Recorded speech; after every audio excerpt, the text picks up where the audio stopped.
2025 June UGC net അറബിക്കിൻ്റെ പോർഷനാണ് നമ്മൾ വിശകലനം ചെയ്തുകൊണ്ടിരിക്കുന്നത്. 61ാമത്തെ ചോദ്യം പറയാം. 61ാമത്തെ ചോദ്യം, സിൽ മാഫിൽ ഖായിമ ഹംസ് മഅമ യുനാസിബുഹു ഫിൽ ഖായിമ ബ. രണ്ട് ബോക്സ് ഉണ്ട്, രണ്ടും പരസ്പരം മാച്ച് ദി ഫോളോവിങ് ചെയ്യാൻ വേണ്ടിയിട്ടാണ്. മഖാമാത്തുൽ ഹരീരി മഖാമാത്തുൽ ഹമദാനിയെ കുറിച്ചാണ് ചോദ്യം. UGC നെറ്റ് പരീക്ഷയിൽ ഏറ്റവും ചുരുങ്ങിയത് ഒരു ചോദ്യമെങ്കിലും പ്രതീക്ഷിക്കേണ്ട ഭാഗമാണ് മഖാമത്തുകൾ. അതിൽ തന്നെ ഹരീരിയുടെയും ഹമദാനിയുടെ മഖാമത്തിലെ റാവിയും ബത്തലിനെ അധികരിച്ചുകൊണ്ടുള്ള ചോദ്യം വരാറുണ്ട്. ഒരു മഖാമയാകുന്ന സമയത്ത് അതിലെ കഥാപാത്രം, അതിനാണ് ബത്തൽ എന്ന് പറയുന്നത്, അത് പറയുന്ന സമയത്ത് ആ കഥ ഉദ്ധരിക്കുന്ന ആൾക്കാണ് റാവി എന്ന് പറയുന്നത്. അപ്പോൾ രണ്ട് മഖാമയിലും ഒരു റാവിയും ഒരു ബത്തലും വീതം ഉണ്ടാകും. അപ്പോൾ 4 പേരുടെ പേരാണ് ഇവിടെ കൊടുത്തിട്ടുള്ളത്, പരസ്പരം മാച്ച് ദ ഫോളോവിങ് ചെയ്യാൻ വേണ്ടിയിട്ടാണ്. നമ്മൾ അതിലേക്ക് കടക്കുന്നതിന് മുമ്പ് ആദ്യം ഹമദാനിയുടെയും ഹരീറിൻ്റെയും മഖാമകളെ ഒന്ന് പരിചയപ്പെടാം. അതിൻ്റെ ചെറിയ രീതിയിലുള്ളൊരു വിശദീകരണം. ഹമദാനിയാണ് ഇത് തുടക്കം കുറിക്കുന്ന ആള്. മുബ്തക്കിർ ഇബ്തക്കറ, അദ്ദേഹമാണ് ആദ്യമായിട്ട് മഖാമ എന്നുള്ള ഈ ഒരു ശൈലിക്ക് തുടക്കം കുറിക്കുന്നത്. ഹമദാനിയാണ്. ഓക്കെ, അതിനുശേഷമാണ് പിന്നീട് ഹരീരി അതിൻ്റെ റായിദായിട്ട് അല്ലെങ്കിൽ അതിൽ കൂടുതൽ മഖാമുകൾ എഴുതിയിട്ടുള്ള ഒരാളായിട്ട് അറിയപ്പെടുകയും ചെയ്യുന്നത്. ഓക്കെ, അപ്പോൾ ഇബ്തക്കർ അൽ ഹമദാനി ഫന്നൽ മഖാമാത്ത്, അത് തുടക്കം കുറിക്കുന്ന ഹമദാനിയാണ്. മഖാമയിലുള്ള ആദ്യത്തെ ഗ്രന്ഥം എഴുതുന്നത് മഖാമാത്തുൽ ഹമദാനിയാണ്. അവ്വലു കിതാബിൻ ഫിൽ മഖാമാത്ത്, മഖാമകളിലെ ആദ്യത്തെ ഗ്രന്ഥം ഹമദാനിയുടെ തന്നെയാണ്. അദ്ദേഹമാണ് ഈ ഒരു കലക്ക് തുടക്കം കുറിക്കുന്ന ആള്. അദ്ദേഹത്തിൻ്റെ മഖാമാത്തുൽ ഹമദാനിയെ ഷറഹ് ചെയ്തിട്ടുണ്ട് മുഹമ്മദ് അബ്ദു എന്നുള്ള പ്രശസ്തനായ മതപണ്ഡിതൻ. ഷറഹു, അദ്ദേഹം സാഹിത്യകാരന് കൂടിയായിരുന്നു. മുഹമ്മദ് അബ്ദു, ഈജിപ്തിലെ മുഹമ്മദ് അബ്ദു മഖാമാത്തുൽ ഹമദാനിയെ ഷറഹ് ചെയ്തിട്ടുണ്ട്. എപ്പോഴും ചോദിക്കാറുള്ളത് ഈ മഖാമാത്തുൽ ഹമദാനിയിലെ ബത്തൽ ആരാണ്, റാവി ആരാണ് എന്നതായിരിക്കും പൊതുവെ വരാറുള്ള ചോദ്യം. അൽ ബത്തൽ അർ റാവി. മഖാമാത്തുൽ ഹമദാനിയിലെ റാവി ഈസ ബിൻ ഹിഷാമും അതിലെ ബത്തൽ അബുൽ ഫതഹ് അൽ ഇസ്കന്ദരി. അതൊക്കെ ഒരു സാങ്കല്പിക കഥാപാത്രങ്ങളാണ്. പക്ഷെ ആ ഗ്രന്ഥത്തിൽ മുഴുവനായിട്ട് ഇവരായിരിക്കും ബത്തലായിട്ടും പിന്നെ റാവി ആയിട്ടുണ്ടാവല്. റാവി ഈസ ബിൻ ഹിഷാമാണ് അദ്ദേഹത്തിൻ്റെ റാവി ആയിട്ടുള്ളത്, ഈസ ബിൻ ഹിഷാം. ഓക്കെ, അപ്പോൾ ഹമദാനിയുടെ മഖാമ, ഹമദാനി 400-ലധികം മഖാമകൾ രചിച്ചിരുന്നു. പക്ഷെ അതിൽ കൂടുതലും ലഭ്യമായിട്ടില്ല എന്നാണ് പറയപ്പെടുന്നത്.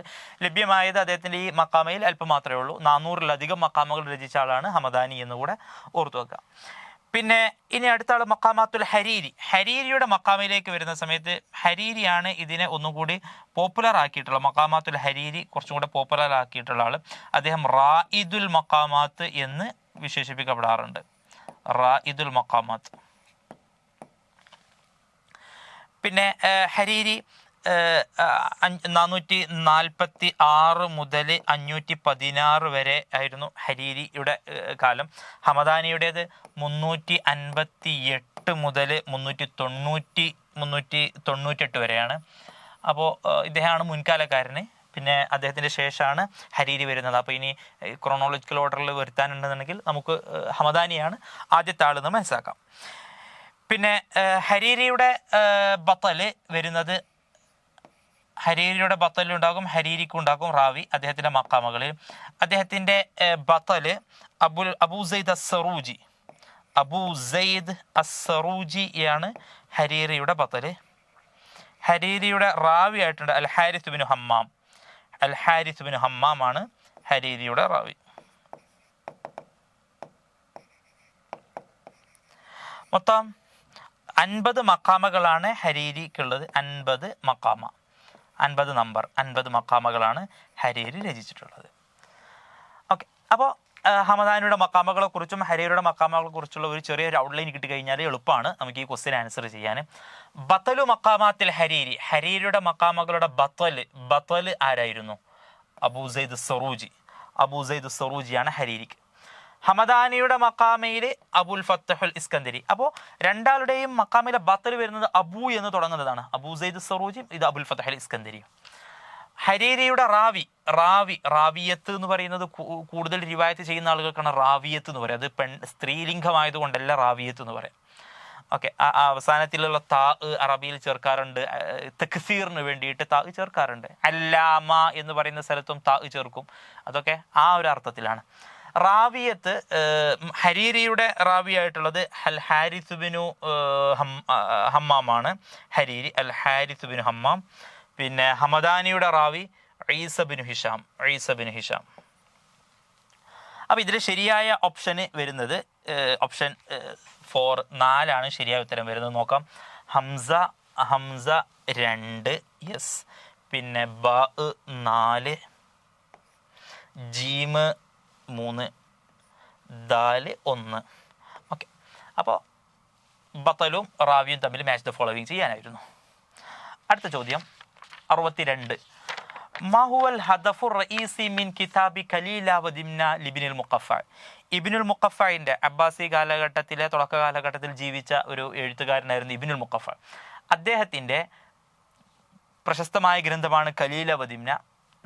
ഖലീല വദിംനയുടെ പ്രധാനപ്പെട്ട ലക്ഷ്യം എന്തായിരുന്നു ആ ഗ്രന്ഥം എഴുതുന്നതിൽ? ഖലീല വദിംന എന്നുള്ളത് 2 കുറുക്കന്മാരുടെ പേരാണ്. കൗശലക്കാരായ 2 കുറുക്കന്മാർ, ഖലീലയും ദിംനയും. അതാണ് ആ പുസ്തകത്തിന് അദ്ദേഹം പേരിട്ടിട്ടുള്ളത്. ധാരാളം മൃഗങ്ങളാണ് അതിലെ കഥാപാത്രങ്ങൾ. മൃഗങ്ങളെ കഥാപാത്രങ്ങളായിട്ട് അതിലൂടെ കുറേ സാരോപദേശങ്ങളും പിന്നെ യുക്തിചിന്തകളൊക്കെ അതിലൂടെ പങ്കുവെക്കുകയാണ്, തത്വചിന്തകളൊക്കെ പങ്കുവെക്കുകയാണ് ചെയ്യുന്നത്.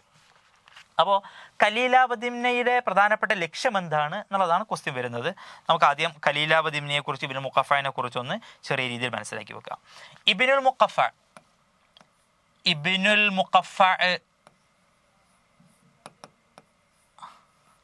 ഓക്കെ, അപ്പോൾ ഇബ്നുൽ മുഖഫ എന്നുള്ള ഈ ഒരു സാഹിത്യകാരനെ കുറിച്ച് പറയുന്ന സമയത്ത് അദ്ദേഹം അബ്ബാസി കാലഘട്ടത്തിലാണ് ജീവിച്ചത്.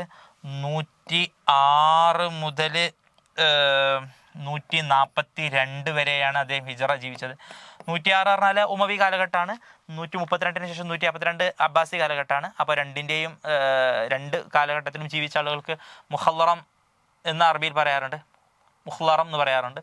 അപ്പോൾ അങ്ങനെയാണ് മുഹ്ലറബീങ്ങളിൽപ്പെട്ട ഒരാളാണ് ഇബ്നുൽ മുഖഫ. ഓക്കെ, ഇബ്നുൽ മുഖഫ പേർഷ്യക്കാരനായിരുന്നു. മുഫക്കിറുൻ ഫാരിസിയുൻ പേർഷ്യക്കാരനായിരുന്നു അദ്ദേഹം മജൂസി ആയിരുന്നു. ഇഅ്തനഖൽ ഇസ്ലാം സ്വീകരിക്കുകയും ചെയ്തിട്ടുണ്ട്. മജൂസിയുൻ ഇഅ്തനഖൽ ഇസ്ലാം.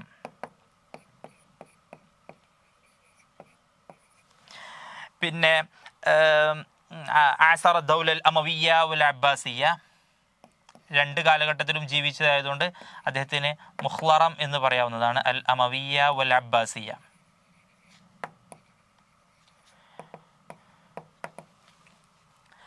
ഇബ്നുൽ മുഖഫയുടെ മാസ്റ്റർ പീസ് ഗ്രന്ഥമാണ് ഖലീല വദിംന. അതോടുകൂടെ അദ്ദേഹത്തിൻ്റെ മറ്റു ഗ്രന്ഥങ്ങളാണ് ഖലീല വദിംന, നമ്മളിപ്പോൾ പറഞ്ഞുകൊണ്ടിരിക്കുന്ന പുസ്തകം ഖലീല വദിംന. 2 കുറുക്കന്മാരെ പേരാണ്. ഈ പുസ്തകത്തിലുള്ളത് മുഴുവൻ മൃഗങ്ങൾ, സിംഹമുണ്ട് അതിലെ പ്രധാനപ്പെട്ട, കാള, ഇതൊക്കെയാണ് അതിലെ പ്രധാനപ്പെട്ട. അപ്പോൾ അറബിയിലേക്ക് കഥകളും വിവർത്തനം ചെയ്യുന്നതിൽ വലിയ പങ്കുവഹിച്ച സാഹിത്യകാരനാണ് ഇബ്നുൽ മുഖഫ. ഖലീല വദിംന അദ്ദേഹത്തിൻ്റെതാണ്. അൽ അദബു സഗീർ, അൽ അദബുൽ കബീർ. അൽ അദബ് അൽ കബീർ, അൽ അദബ് അസ്സഗീർ, ഇത് 2 അദ്ദേഹത്തിൻ്റെ ഗ്രന്ഥമാണ്. അൽ അദബു സഗീറിൽ അദ്ദേഹം പറയുന്നത് തഹ്ദീബുൻ നഫ്സ്, സംസ്കരണം, ശരീര സംസ്കരണത്തെക്കുറിച്ചാണ് സംസാരിക്കുന്നത്. അതിലെ പ്രധാനപ്പെട്ട വിഷയം ശരീര സംസ്കരണം. ഇത് മുമ്പൊരിക്കൽ പരീക്ഷയിൽ ചോദിച്ചിട്ടുണ്ട്. തഹ്ദീബുൻ നഫ്സ്, ശരീര സംസ്കരണമാണ് അദബു സഗീറിൽ. അതേസമയത്ത് അദബുൽ കബീറിലുള്ളത് അൽ മലിക് വർ റഅയ്യ, രാജാവും ഭരണാധികാരികളും പ്രജകളും തമ്മിലുള്ള ബന്ധങ്ങളെക്കുറിച്ചാണ്. അസ്സുൽത്താൻ വർ റഅയ്യ, അതുമായി ബന്ധപ്പെട്ടിട്ടാണ് അദ്ദേഹത്തിൻ്റെ അൽ അദബുൽ കബീറിൽ പറയുന്ന വിഷയം. നമ്മുടെ ഈ ഒരു ഖലീല വദിംന എന്നതിലെ പ്രധാനപ്പെട്ട വിഷയം എന്താണെന്നുള്ളതാണ് ക്വസ്റ്റ്യൻ. അപ്പോൾ ഖലീല വദിംനയിലേക്ക് വരാം. ഈ ഒരു പുസ്തകത്തെക്കുറിച്ച് പറയുമ്പോൾ ഖലീല വദിംന അത് കഥയാണ്. ഖിസ്സ, മജ്മുഅത്തു ഖിസ്സ, ഒറ്റക്കഥ ധാരാളം കഥകൾ കൂടിയിട്ടുള്ള ഒരു മജ്മുഅ, ഒരു കളക്ഷനാണ് ഖലീല വദിംന എന്നുള്ളത്. എപ്പോഴും ചോദിക്കാറുള്ള ഒരു ചോദ്യമാണ് ഖലീല വദിംന ഏത് ഭാഷയിൽ നിന്നാണ് വിവർത്തനം ചെയ്തത്, അതിൻ്റെ അസ്ല് ഭാഷ ഏതായിരുന്നു? അതിൽ മനസ്സിലാക്കേണ്ടത് സംസ്കൃത് ഭാഷയായിരുന്നു. സാൻസ്ക്രിറ്റ് ഭാഷയാണ് ബേസിക്കലി ഖലീലാവതി ദിംന. പിന്നീട് അവിടെ നിന്നും അതിനെ ഫഹ്ലവിയ എന്ന പേർഷ്യൻ ഭാഷയിലേക്ക് വിവർത്തനം ചെയ്തു. ഫഹ്ലവിയയിൽ നിന്നാണ് ഇബ്നുൽ മുഖഫ അതിനെ അറബിയയിലേക്ക് വിവർത്തനം ചെയ്യുന്നത്. ഇവിടെ സംഭവിച്ചിട്ടുള്ള കാര്യം, ഇബ്നുൽ മുഖഫയെ എവിടെ നിന്നാണ് ട്രാൻസ്ലേറ്റ് ചെയ്തെന്ന് ചോദിക്കും. അപ്പോൾ പലപ്പോഴും തെറ്റായിട്ട് സാൻസ്ക്രിറ്റ് എന്ന് പറയും. തെറ്റാണ്. ഇബ്നുൽ മുഖഫ ചെയ്തിട്ടുള്ള ഫഹ്ലവിയയിൽ നിന്ന്. ഫഹ്ലവിയ അല്ലെങ്കിൽ അതിനെ പേർഷ്യ എന്ന് പറയട്ടോ, ഫാരിസി ലാംഗ്വേജ്. സംസ്കൃതിയ എന്നുള്ളതിൽ ചില സ്ഥലത്ത് ഹിന്ദിയ എന്ന് പറയാം, ഇന്ത്യൻ ലാംഗ്വേജ്. സ്പെസിഫിക് ആയി പറയുകയാണെങ്കിൽ സംസ്കൃതിയ. ഓക്കെ, അപ്പോൾ അപ്പോൾ ഇതിൻ്റെ അസ്ല് ഏതാണെന്ന് ചിലപ്പോൾ ചോദിക്കും. ഖലീലാവതി ദിംനയുടെ അസ്ല് ഏത് ഭാഷയിലാണ്? അസ്ല് ഹിന്ദിയാണ്, സംസ്കൃതിയ ഫഹ്ലവി അല്ല. ഫഹ്ലവിയയിലേക്ക് അത് ട്രാൻസ്ലേറ്റ് ചെയ്യപ്പെട്ടതാണ്. അപ്പോൾ ഈ കാര്യങ്ങൾ പലപ്പോഴും കൺഫ്യൂഷൻ ആക്കാൻ വേണ്ടിയിട്ട് വരാറുള്ള ക്വസ്റ്റ്യൻസ് ആണ്. സാൻസ്ക്രിറ്റ് ആണ് അതിൻ്റെ അസ്ല് എന്ന് വെച്ചിട്ടുണ്ടെങ്കിൽ സാൻസ്ക്രിറ്റിൽ അതിന് പഞ്ചതന്ത്ര കഥകൾ എന്ന് പറയും. നമ്മൾ മലയാളത്തിലും കേൾക്കാറുണ്ട് പഞ്ചതന്ത്ര കഥകൾ എന്ന് പറയുന്ന സംസ്കൃതിയിലെ ഈ ഗ്രന്ഥമാണ്. ഇത് പേർഷ്യയിലേക്ക് വിവർത്തനം ചെയ്യാൻ പറഞ്ഞിട്ടുള്ളത് അനൂഷർവാൻ എന്നുള്ള കിസ്ര രാജാവ്. അനൂഷർവാൻ എന്നുള്ള കിസ്ര രാജാവാണ് ഇത് പേർഷ്യയിലേക്ക് വിവർത്തനം ചെയ്യാൻ ആവശ്യപ്പെട്ടുള്ളത്. അനൂഷർവാൻ പേർഷ്യൻ രാജാവായിരുന്നു കിസ്ര. അദ്ദേഹം 6-ാം നൂറ്റാണ്ടിലാണ് ഇത് പേർഷ്യയിലേക്ക് വിവർത്തനം ചെയ്യാൻ വേണ്ടി ആവശ്യപ്പെട്ടത്. ഓക്കെ, അത് ബേസിക്കലി ഇന്ത്യയിലാണ്. പഞ്ചതന്ത്രകൾ എന്ന് പറഞ്ഞു എന്ന് വെച്ചിട്ടുണ്ടെങ്കിൽ ബൈദബ എന്ന് പറയുന്ന ഒരു തത്വജ്ഞാനി ഉണ്ടായിരുന്നു, ഒരു ഹക്കീം ബൈദബ ഇന്ത്യയിലെ. അദ്ദേഹം അവിടുത്തെ രാജാവ് ദബ്ഷലേം എന്ന് പറയുന്ന രാജാവ്, ആ ദബ്ഷലേം എന്നുള്ള രാജാവിന് അദ്ദേഹം പറഞ്ഞു കൊടുത്ത കഥകളാണ്, അദ്ദേഹത്തിന് വേണ്ടി എഴുതിയ കഥകളാണ്. ബൈദബ ദബ്ഷലേം, ബൈദബ എന്നായിരുന്നു ആ ഹക്കീമിൻ്റെ പേര്, തത്വജ്ഞാനി. അദ്ദേഹം രാജാവിന് എഴുതി കൊടുത്താണ്, രാജാവ് ദബ്ഷലേം. അപ്പോൾ രാജാവിനോട് നേരിട്ട് കാര്യങ്ങൾ പറയാൻ പ്രയാസമാണല്ലോ, രാജാവ് അങ്ങനെ ചെയ്യുന്നു ഇങ്ങനെ ചെയ്യുന്നു. അപ്പോൾ അതിന് പകരം സിംഹം രാജാവാണ് കാട്ടി, പിന്നെ അവിടുത്തെ മന്ത്രിമാരായിട്ട് കുറുക്കന്മാരുണ്ട്, കാളയുണ്ട്, ബാക്കിയുള്ള വസ്തുക്കളൊക്കെ ഉണ്ട്. അപ്പോൾ മൃഗങ്ങളെ ക്യാരക്ടേഴ്സ് ആക്കിക്കൊണ്ട് അൽ ഹയവാനാത്തു വത്തുയൂർ ഷഖ്സിയാത്തുൻ റഈസിയ, പ്രധാനപ്പെട്ട കഥാപാത്രങ്ങൾ മൃഗങ്ങളും പക്ഷികളുമാണ്. അപ്പോൾ അൽ ഹയവാനാത്തു വത്തുയൂർ, തൗഖുൽ ഹമാ എന്ന് പറയുന്ന ഒരു പ്രധാനപ്പെട്ട ഒരു കവിത ഇതിൻ്റെ അകത്തുണ്ട്. അൽ ഹയവാനാത്ത് വത്തുയൂർ, പക്ഷികളും മൃഗങ്ങളൊക്കെയാണ് ഇതിലെ കഥാപാത്രങ്ങൾ. ഓക്കെ, അപ്പോൾ ഇതിൻ്റെ ഉള്ളിലുള്ള പ്രധാനപ്പെട്ട ഹദഫ് എന്തായിരുന്നു? മാ ഹുവൽ ഹദഫു റഈസി മിൻ കിതാബ് ഖലീലാവതി ദിംന. ഖലീലാവതി ദിംനയിലെ പ്രധാനപ്പെട്ട ഹദഫ് എന്തായിരുന്നു? തഖ്ദീമു നമാദിജ് ലിശ്ശഅരിൽ ജാഹിലി, ജാഹിലി കവിതയുടെ മോഡൽ നമുക്ക് കാണിച്ചു തരലാണോ? ജാഹിലി കവിതകളുടെ വ്യത്യസ്ത ശൈലികളും രൂപങ്ങളും കാണിച്ചു തരല്ല.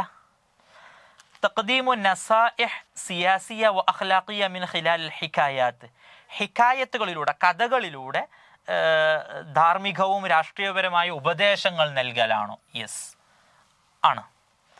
ദിറാസത്തു താരീഖിൽ ഖുലഫാഇൽ അബ്ബാസീൻ, അബ്ബാസി ഭരണാധികാരികളുടെ ചരിത്രം അല്ല. ഭരണാധികാരികളുടെ ചരിത്രം പറയലല്ല, ഭരണാധികാരികൾക്ക് ഉപകാരപ്രദമായ ഉപദേശങ്ങൾ നൽകലാണ്. തഹ്ലീലു നുളും അസ്സിയാസിയ ഫിൽ അസ്രിൽ ഉമവി കാലഘട്ടത്തിലുള്ള ഭരണ സിസ്റ്റംസ്, നിളാം, അത് അവലോകനം ചെയ്യലല്ല.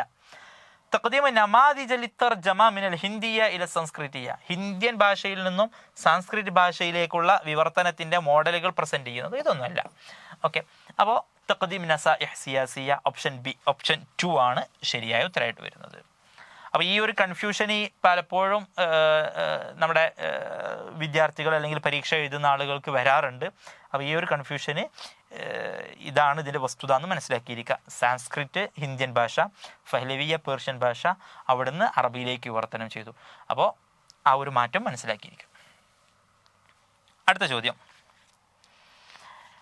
ഇന്ന സിന്ധിയ ഇദാ ജുലിബ കബീറാൻ فإنه لا يستطيع أن يجعل الجيم زايا ولو أقام في علياء تميم وسفلى قيس وبين عجز هوازن 50 عاما. ഇത് പറയാം, ഇത് ജാഹിള് അൽ ബയാനു വത്തബീൻ എന്ന് പറയുന്ന അദ്ദേഹത്തിൻ്റെ മാസ്റ്റർ പീസ് ഗ്രന്ഥം, അൽ ബയാനു വത്തബീൻ എന്ന ഗ്രന്ഥത്തിൽ ജാഹിള് പറയുന്ന ഒരു കോട്ടാണ്.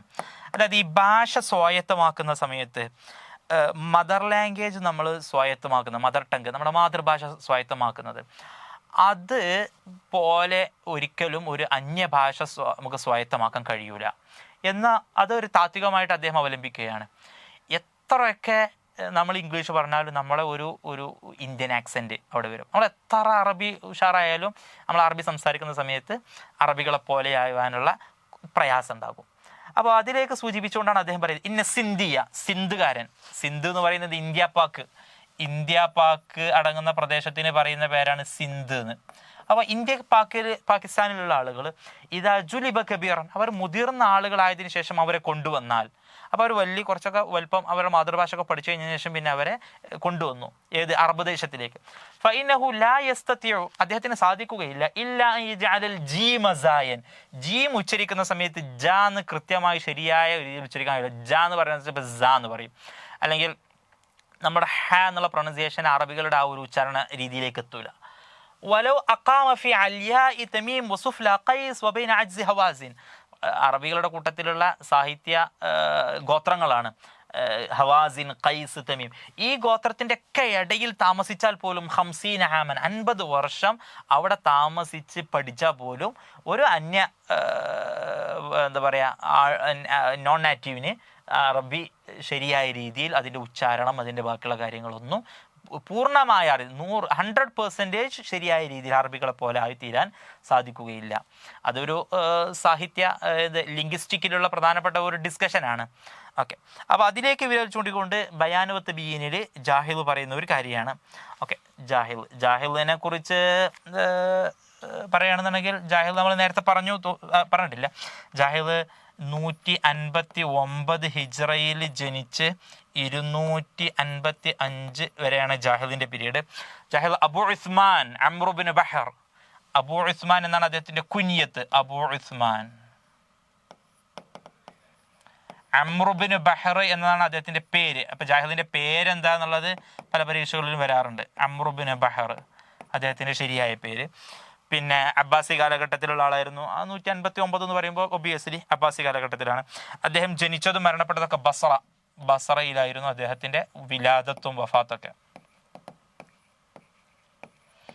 ഉലിദ വതൂഫിയ ഫിൽ ബസറയിലാണ് ജനനവും മരണമൊക്കെ. അദ്ദേഹത്തിൻ്റെ ബയാനുവത്ത് ബീൻ എന്നുള്ള ഗ്രന്ഥം അദ്ദേഹത്തിൻ്റെത് 4 വോള്യൂംസ് ആണ് ബയാനുവത്ത് ബീന്.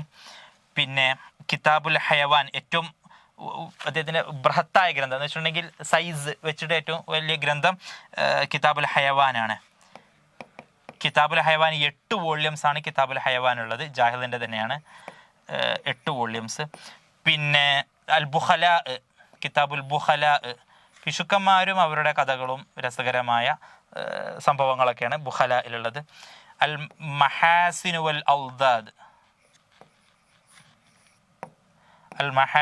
വൽ ഔദാദ്, പിന്നെ അത്താജ് എന്നൊക്കെ പറയുന്ന ഗ്രന്ഥങ്ങളൊക്കെ അദ്ദേഹത്തിൻ്റെ തന്നെയാണ്. അൽ ബയാനുവത്ത് ബീൻ എന്നുള്ളതാണ് അദ്ദേഹത്തിൻ്റെ നഖ്ദിലുള്ള ഗ്രന്ഥം, സാഹിത്യ നിരൂപണത്തിലുള്ള പ്രധാനപ്പെട്ട. അപ്പോൾ അവിടെയാണ് അദ്ദേഹം ഈ വിഷയം പറയുന്നത്. ഓക്കെ, അപ്പോൾ ഇതിൻ്റെ ശരിയായ ഉത്തരം 3 ആണ്, ഓപ്ഷൻ 3 ആണ്. ജാഹിൽ മരിക്കുന്നത് ജാഹിലിൻ്റെ ലൈബ്രറിയിൽ ഇരിക്കുന്ന സമയത്ത് അദ്ദേഹത്തിൻ്റെ ഗ്രന്ഥങ്ങൾ അദ്ദേഹത്തിൻ്റെ തന്നെ ശരീരത്തിലേക്ക് പതിക്കുകയും അങ്ങനെ അദ്ദേഹം മരണപ്പെടുകയാണ് ചെയ്യുന്നത്. ഓക്കെ, ഇനി അടുത്ത ചോദ്യത്തിലേക്ക് പോകാം. Question number 64.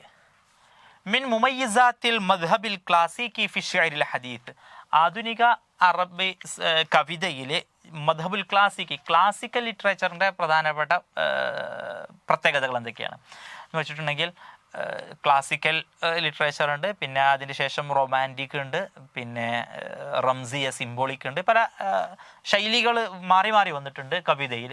ആ കൂട്ടത്തിൽ മദ്ഹബുൽ ക്ലാസിക്കി എന്നുള്ളതിലെ പ്രധാനപ്പെട്ട കാര്യങ്ങൾ എന്തൊക്കെയാണ്? തസാഹുലുൽ, ഭാഷയെ അവഗണിക്കുമോ? ഇല്ല. ക്ലാസിക് കവിതകളൊക്കെ ആകുമ്പോൾ ഭാഷക്ക് നല്ല പ്രാധാന്യം കൊടുക്കും. മോഡേൺ കവിതകളാണ് ഭാഷക്ക്, പദങ്ങൾക്ക് കൂടുതൽ പ്രാധാന്യം ഇല്ലാത്തത്.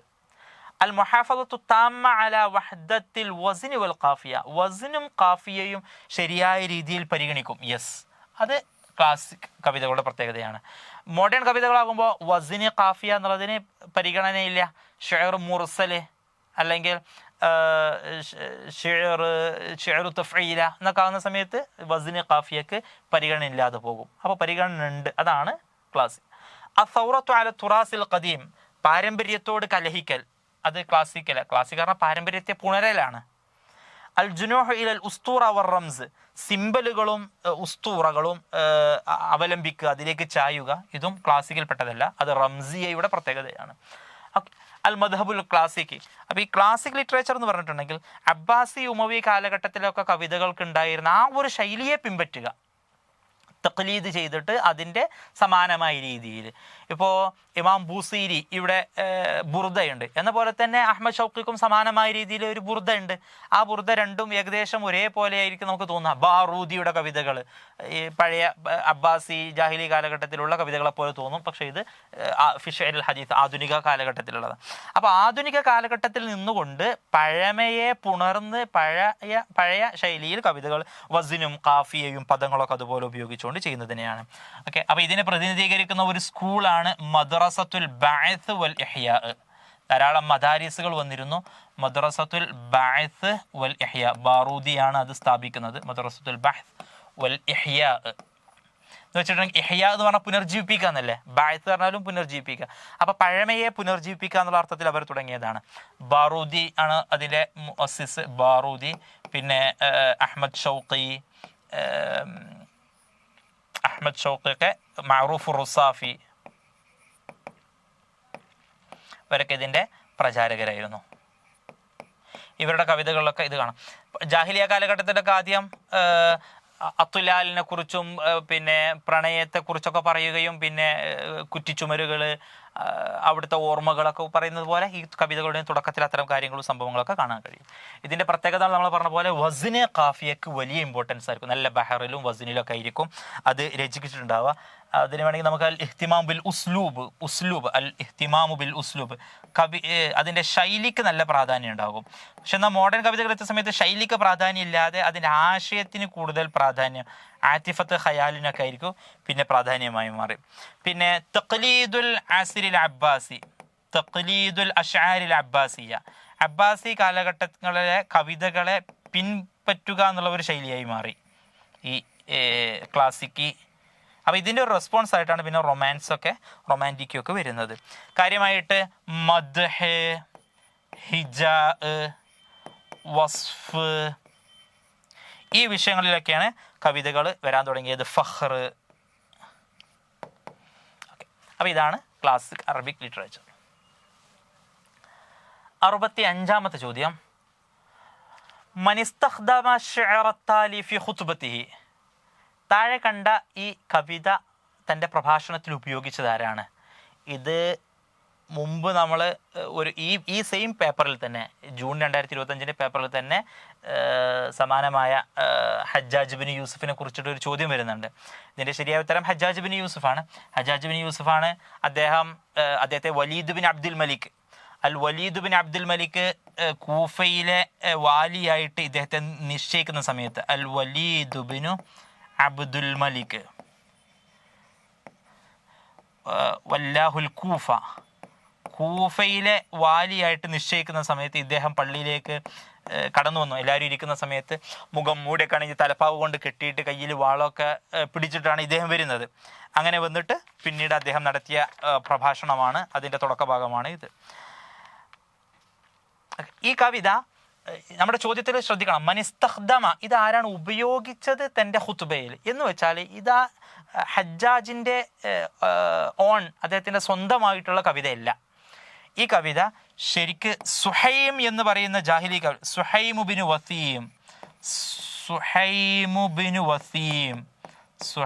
ബിനു വസീം എന്ന് പറയുന്ന ജാഹിലി കവിയുടേതാണ് ഈ കവിത. അനബിനു ജലാവത്തല്ലാഉ സനായ മതാ അളഇൽ ഇമാമത തഅരിഫൂനി. പക്ഷെ അതെടുത്ത് കോട്ട് ചെയ്തിട്ടാണ് ഹജ്ജാജ് മിമ്പറിൽ കയറുകയും അദ്ദേഹം ഒരു പ്രഭാഷണം നടത്തുകയും ചെയ്തത്. ഇന്നീല അറാറൂസൻ ഖദായിനഅത് വഹാന ഖിതാഫുഹ എന്നൊക്കെ പറയുന്ന ഹജ്ജാജിൻ്റെ ആ ഒരു ഹജ്ജാജിനെ വലീദ് ബിൻ അബ്ദുൽ മലിക് ഏൽപ്പിച്ച സമയത്ത് അദ്ദേഹം കൂഫയിൽ വന്നിട്ട് നടത്തിയ ഒരു പ്രഭാഷണമുണ്ട്. ആ പ്രഭാഷണത്തിൻ്റെ തുടക്കത്തിലാണ് അദ്ദേഹം ഇത് പറയുന്നത്. ആ പ്രഭാഷണത്തിൽ പറയുന്ന പേര് അൽ ഖുത്ബത്തുൽ അസ്മാ. അത് കേട്ട ഉടനെ തന്നെ എല്ലാവരും ആകെ പരിഭ്രാന്തരായി പോവുകയും ചെയ്തു. അൽ ഖുത്ബത്തുൽ അസ്മാ എന്ന് പറയുന്ന ഒരു പ്രഭാഷണം. അനബിനു ജല, ഇബ്നു ജല എന്ന് പറഞ്ഞിട്ടുണ്ടെങ്കിൽ മഷ്ഹൂറുൻ, അന റജുലുൻ മഷ്ഹൂറുൻ. ഇബ്നു ജല എന്ന് പറഞ്ഞാൽ മഷ്ഹൂറുൻ, ഞാൻ അത് അറബിക്കാരുടെ ഒരു പ്രയോഗമാണ്, ഞാൻ പ്രസിദ്ധനായ ആളാണ്. എല്ലാവരും ഇങ്ങനെ ആകാംക്ഷയോടെ കൂടെ കാത്തു നിൽക്കുകയാണ്, ആരാണ് വാലിയായിട്ട് വരുന്നത്, ഗവർണറായിട്ട് വരുന്നത്. അനബിനു ജല, നിങ്ങൾക്ക് എല്ലാവർക്കും അറിയുന്ന ആൾ തന്നെയാണ് ഞാൻ. എല്ലാവരും ഇങ്ങനെ പേടിച്ചിരിക്കണം, ഹജ്ജാജിനായിട്ട് ഇങ്ങോട്ട് പറഞ്ഞയക്കുമോ, അദ്ദേഹം വന്നിട്ടുണ്ടെങ്കിൽ ക്രൂരനാണെന്നുള്ള ഒരു പേടിയിൽ നിൽക്കുന്ന സമയത്ത് അനബിനു ജല, നിങ്ങൾക്കൊക്കെ അറിയുന്ന ആളാണ്. അദ്ദേഹം മുഖംമൂടി അയക്കാത്ത ആളുകൾക്ക് ആരും മനസ്സിലായിട്ടില്ല. വതല്ലാഉ സനായ, സനായ എന്ന് പറഞ്ഞാൽ മലയുടെ ഇടയിലുള്ള വഴികൾക്കാണ് സനായ എന്ന് പറയുന്നത്, മലയിടുക്കുകൾ. മലയിടുക്കുകളിലൂടെ ഞാൻ ത്വലഅൽ ബദ്റു അലൈനാ മിൻ സനിയാത്തിൽ വദാ എന്ന് പറയാറുണ്ടല്ലോ. ത്വല്ലാഉ സനായ, മല മുകളിലൂടെ ഞാൻ കയറി പോകുന്ന ആളാണ് എന്ന് വെച്ചിട്ടുണ്ടെങ്കിൽ യുദ്ധങ്ങൾക്കൊക്കെ പോയി ശീലമുള്ള ആളാണ് ഞാൻ യുദ്ധങ്ങളിൽ പങ്കെടുക്കുന്ന ഒരു യോദ്ധാവ് കൂടിയാണ്. അനബിനു ജല വതല്ലാഉ സനായ മതാ അളഇൽ ഇമാമത, ഞാൻ എൻ്റെ തലപ്പാവ് ഊരി വെച്ചിട്ടുണ്ടെങ്കിൽ താരിഫൂനി, നിങ്ങൾക്കൊക്കെ എന്നെ അറിയാം. അപ്പോൾ അദ്ദേഹം ഒരു ഭീഷണി സ്വരത്തിലാണ് സംസാരിക്കുന്നത്. അതിനുശേഷം അദ്ദേഹം നടത്തിയ ആ പ്രഭാഷണം അൽ ഖുത്ബത്തുൽ അസ്മാ, അതിലെ പ്രശസ്തമായ വരിയാണ് ഇന്നി ലഅറാ റുഊസൻ ഖദ് ഐനഅത്, ഇന്നി ലഅറാ റുഊസൻ, ഞാൻ എൻ്റെ മുമ്പിൽ ധാരാളം തലകളെ കാണുന്നുണ്ട്. ഖദ് ഐനഅത്, ഈ തലക്കെ പകുത്ത് പാകമായിട്ടുണ്ട്. ഖദ് ഐനഅത്, കുറേ പാകമായിട്ടുള്ള പഴങ്ങൾ, പാകമായാൽ പിന്നെ അത് പറിക്കണം. വഹാന ഖിത്വാഫുഹ, ആ തലക്കെ പറിക്കാൻ നമ്മളെ എന്താ പറയുക, പൈനാപ്പിളൊക്കെ മൂത്തിട്ടുണ്ടെങ്കിൽ അത് പറിച്ചുകൊണ്ടോ എന്ന് പോലെ തല പറിക്കാനായിട്ടുണ്ട്. വഹാന ഖിത്വാഫുഹ, പറിക്കാനായിട്ടുണ്ട്. വ ഇന്നി ലസ്വാഹിബുഹ, അത് പറിക്കാൻ വരുന്ന ആൾ ഞാൻ തന്നെയാണ് എന്നൊക്കെ അദ്ദേഹം ഒരു ഭീഷണി സ്വരത്തിൽ ഒരു പേടിപ്പെടുത്തുന്ന ഒരു രംഗമൊക്കെ സൃഷ്ടിച്ചുകൊണ്ടാണ് അദ്ദേഹം ഖലീഫയായി ഏറ്റെടുക്കുന്നത്. ഇത് നമ്മൾ ബലാഗയിൽ ഇസ്തിആറ മക്കിനിയൊക്കെ ഉദാഹരണമായിട്ട് ഈ ഉദാഹരണം വരാറുണ്ട്. Okay, question number 66, 66. സിൽമ ഫിൽ ഖായിമ ഹംസ മഅ മാ യുനാസിബു ഫിൽ ഖായിമ ബ. നഖ്ദുമായി ബന്ധപ്പെട്ട ക്വസ്റ്റ്യനാണ്. നഖ്ദ്, ഓക്കെ. 4 ആളുകളുണ്ട്. ത്വഹ ഹുസൈനുണ്ട്, മുഹമ്മദ് മന്ദൂറുണ്ട്, ഷൗക്കി ലൈഫുണ്ട്, ഗുനൈമി ഹിലാലുണ്ട്. ഈ 4 ആളുകൾക്കും അവരുടെ സ്പെഷ്യലൈസ്ഡ് ഏരിയ, നഖ്ദിൽ ഓരോരുത്തർക്കും അവരുടേതായ പ്രധാനപ്പെട്ട ഏരിയ ഉണ്ടാകും. ആ ഏരിയ ഏതാണ് എന്ന് മനസ്സിലാക്കാനാണ്. ഒന്ന് തഅ്സീറു നഖ്ദിൽ അറബി ഫി നസ്രിൽ ഫാരിസി ഫിൽ ഖർനൈനിൽ ഖാമിസ് വസ്സാദിസ് അൽ ഹിജ്രിയൈൻ. പേർഷ്യൻ നസുറും അറേബ്യൻ നസുറും, പേർഷ്യൻ ഭാഷയും അറബി ഭാഷയും അതിലുള്ള നസർ ഗദ്യം തമ്മിലുള്ള സ്വാധീനങ്ങളെക്കുറിച്ചുള്ള ഒരു പഠനമാണ് ഒന്ന്. പിന്നെ അസ്സിനാഅത്തുൽ ഫന്നിയ വതതവ്വുറുഹ ഫി ശിഅരിൽ അറബി, അറബി കവിതയുടെ ശൈലി. അസ്സിനാഅത്തുൽ ഫന്നിയ, അതിൻ്റെ കലാപരമായ അതിൻ്റെ കൺസ്ട്രക്ഷൻ വെച്ചിട്ടുണ്ടെങ്കിൽ അതിൻ്റെ ശൈലികൾ എങ്ങനെയൊക്കെയാണ് കവിതകൾ, അതിൽ വസനുകൾ, അതിൻ്റെ അനുബന്ധമായ കാര്യങ്ങൾ, അതിനെക്കുറിച്ചുള്ള പഠനങ്ങൾ. ഫൽസഫത്ത് ഇബ്നു ഖൽദൂൻ ഇജ്തിമാഇയ്യ, ഇബ്നു ഖൽദൂൻ്റെ സാമൂഹ്യ ശാസ്ത്ര തത്വങ്ങൾ എന്തൊക്കെയാണ്, അദ്ദേഹമാണ് സാമൂഹ്യ ശാസ്ത്രത്തിൻ്റെ ആധുനിക പിതാവ് എന്ന് വിശേഷിപ്പിക്കപ്പെടുന്നത്. തയ്യാറാത്തു നഖ്ദിൽ അറബി ഫിൽ ഖർനി റാബി അൽ ഹിജ്രി, നഖ്ദുൽ അറബി, അറബ് നിരൂപണത്തിൻ്റെ വ്യത്യസ്ത ശൈലികൾ എന്തൊക്കെയാണ് കടന്നു വന്നിട്ടുള്ളത്, ഇതിനെക്കുറിച്ച് പറയുന്നത്. ഇത് മൂന്ന് ഓരോരുത്തരുടെ സ്പെഷ്യലൈസ്ഡ് ഏരിയ ആണ്. നമുക്ക് പരിശോധിക്കാം. ഓക്കെ, ആദ്യം ഇതിൽ ത്വഹ ഹുസൈന്, മുഹമ്മദ് മന്ദൂർ, ഷൗക്കി ലൈഫ് എല്ലാവരും ഉണ്ട്. ഓക്കെ, മുഹമ്മദ്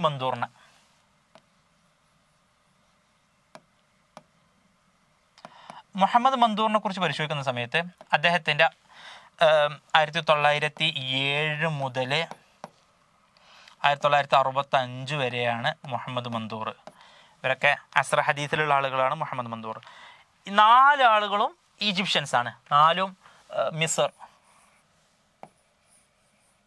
4 പേരും ഈജിപ്ഷ്യനാണ്. നാഖിദുമാണ്, അദീബുമാണ്.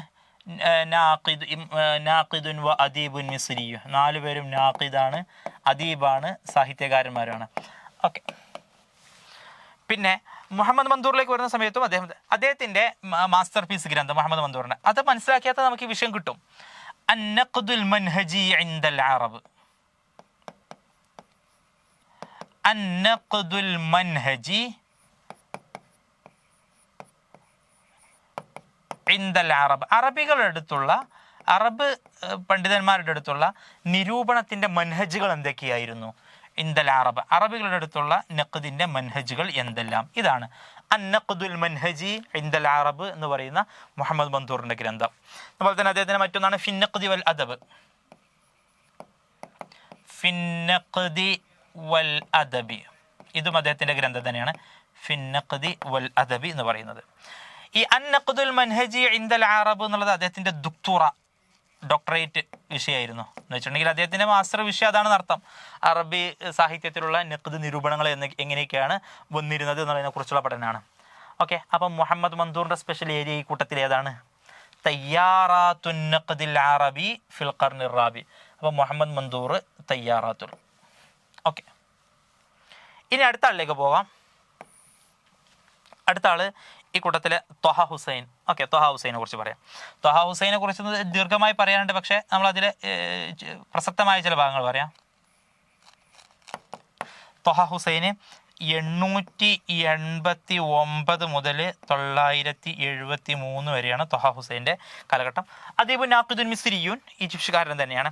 പിന്നെ ത്വഹ ഹുസൈൻ അമീദുൽ അദബിൽ അറബി, അമീദുൽ അദബിൽ അറബി, അറബ് സാഹിത്യത്തിൻ്റെ അമീദ്, ഹെഡ് എന്ന് വിശേഷിപ്പിക്കപ്പെടുന്നത് ത്വഹ ഹുസൈനാണ്. അദ്ദേഹം 17 തവണ നോബൽ പ്രൈസിന് വേണ്ടിയിട്ട് നോമിനേറ്റ് ചെയ്യപ്പെട്ടിട്ടുണ്ട്. റുഷിഹ ലി നോബൽ, ജായിസത്ത് നോബൽ, നോബൽ പ്രൈസിന് അദ്ദേഹം 17 മറത്തൻ 17 പ്രാവശ്യം അദ്ദേഹം നോമിനേറ്റ്. അറബിയിൽ ആദ്യം ലഭിച്ചത് നജീബ് മഹ്ഫൂസിന് മാത്രമാണ്, പക്ഷേ 17 തവണ നോമിനേറ്റ് ചെയ്യപ്പെടുക എന്നുള്ളതും ഒരു പ്രധാനപ്പെട്ട ഒരു കാര്യം തന്നെ. ത്വഹ ഹുസൈനെ കുറിച്ച് അദ്ദേഹത്തിന് 2 ഡോക്ടറേറ്റ് ഉണ്ട്, 2 PhD അദ്ദേഹം നേടിയിട്ടുണ്ട്. ഒരു PhD അദ്ദേഹം ലഭിച്ചിട്ടുള്ളത് ഈ മിസ്ർ അൽ ജാമിഅ അൽ മിസ്രിയ, അൽ ജാമിഅ അൽ മിസ്രിയ, മിസ്റിലെ യൂണിവേഴ്സിറ്റിയാണ് അൽ ജാമിഅ അൽ മിസ്രിയ. അദ്ദേഹത്തിന് 2 ഡോക്ടറേറ്റ് ഉണ്ട്. ഒന്ന് അൽ ജാമിഅ അൽ മിസ്രിയ, ഈജിപ്തിൽ നിന്ന് അദ്ദേഹത്തിന് ലഭിച്ചതാണ്, യൂണിവേഴ്സിറ്റിയിൽ നിന്ന്. അതിലെ പ്രധാനപ്പെട്ട വിഷയം അബുൽ അലാ ഉൽ മഅരിയെ കുറിച്ചായിരുന്നു. ഹൗല ദിക്റ അബുൽ അലാ ഉൽ മഅരി. 1914 അദ്ദേഹത്തിന് ഈ ഡോക്ടറേറ്റ് വാങ്ങുന്നത്. അബുൽ അലാ ഉൽ മഅരിയാണ് അതിൽ പ്രധാനപ്പെട്ട വിഷയം. അബുൽ അലാ ഉൽ മഅരി. ത്വഹ ഹുസൈൻ ഏറ്റവും കൂടുതൽ സ്വാധീനിച്ച ഒരാളായിരുന്നു അബുൽ അലാ ഉൽ മഅരി. അബ്ബാസി കാലഘട്ടത്തിലുള്ള സാഹിത്യകാരനാണ്. അബുൽ അലാ ഉൽ മഅരിയുടെ പേരിൽ കുറേ ഗ്രന്ഥങ്ങളുണ്ട്. സൗത്തു അബുൽ അലാ, മഅ അബുൽ അലാ ഫീ സിജ്നിഹി, പിന്നെ തജ്ദീദു ദിക്റ അബുൽ അലാ. ഇതൊക്കെ അബുൽ അലാ ഉൽ മഅരിയെ കുറിച്ച് അദ്ദേഹത്തിൻ്റെ തന്നെ ഗ്രന്ഥങ്ങളാണ്. ഓക്കെ, അദ്ദേഹത്തിൻ്റെ 2ാമത്തെ ഡോക്ടറേറ്റ് കിട്ടിയിട്ടുള്ളത് പാരീസിലെ ജാമിയത്തു സൊർബൂനിലാണ്.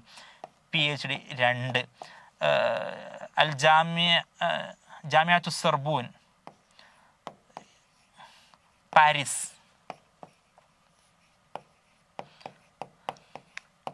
പാരീസിലെ ജാമിയത്തു സൊർബൂനിൽ നിന്നാണ് അദ്ദേഹത്തിന് 2ാമത്തെ PhD ലഭിച്ചിട്ടുള്ളത്, ഫറൻസ.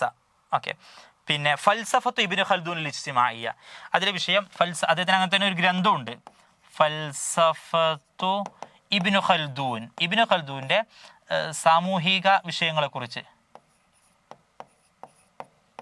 അൽ ഇജ്തിമാഇയ്യ. ഓക്കെ, അതാണ് നമ്മുടെ ഇവിടെ ചോദ്യത്തിൽ വന്നിട്ടുള്ളത്, ഫൽസഫത്ത് ഇബ്നു ഖൽദൂൻ അൽ ഇജ്തിമാഇയ്യ. ഇത് അദ്ദേഹത്തിൻ്റെ ഗ്രന്ഥത്തിൻ്റെ പേര് തന്നെയാണ്, അദ്ദേഹത്തിൻ്റെ പഠനവും അത് തന്നെയാണ്. നമുക്ക് പെട്ടെന്ന് കണക്ട് ചെയ്യാൻ പറ്റും. ത്വഹ ഹുസൈനാണ് ഫൽസഫത്ത് ഇബ്നു ഖൽദൂൻ അൽ ഇജ്തിമാഇയ്യ. ഇനി 2 പേര് കൂടെ ബാക്കിയുണ്ട്. ഷൗഖി ലൈഫ്.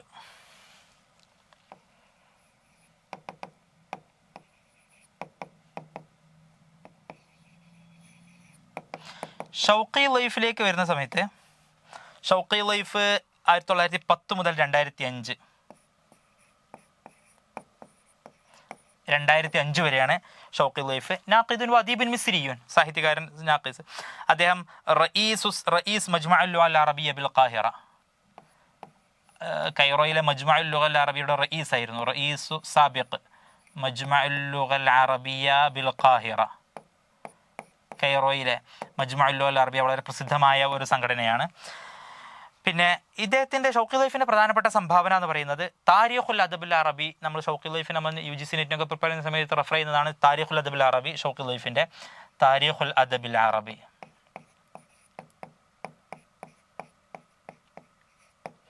താരീഖുൽ അദബുൽ അറബി എന്ന് പറയുന്ന അദ്ദേഹത്തിൻ്റെ ഗ്രന്ഥം 30 വർഷത്തെ അധ്വാനമാണ്. 30 years, 30 വർഷത്തെ അദ്ദേഹത്തിൻ്റെ അധ്വാനമായിട്ട് അദ്ദേഹം ചെയ്തതാണ് താരീഖുൽ അദബുൽ അറബി. 10 വോള്യൂംസ് ആണ് താരീഖുൽ അദബുൽ അറബി. 1983 കിങ് ഫൈസൽ അവാർഡ് അദ്ദേഹത്തിന് സാഹിത്യത്തിൽ ലഭിച്ചിട്ടുണ്ട്. ജായിസത്തുൽ മലിക് ഫൈസൽ, ജായിസത്തുൽ Malik Faisal, king Faisal award 1983 Abul Hasan Ali നദവിക്കൊക്കെ അദ്ദേഹത്തിന് ഈ ഒരു അവാർഡ് ലഭിച്ചിട്ടുണ്ട്. ഇദ്ദേഹത്തിൻ്റെ ഗ്രന്ഥത്തിൻ്റെ പേരാണ് അൽ ഫന്നു വ മദാഹിബുഹു ഫി ശിഅരിൽ അറബി. അൽ ഫന്നു വ മദാഹിബുഹു ഫി ശിഅരിൽ അറബി പുസ്തകത്തിൻ്റെ പേരാട്ടോ. അൽ ഫന്നു വ മദാഹിബുഹു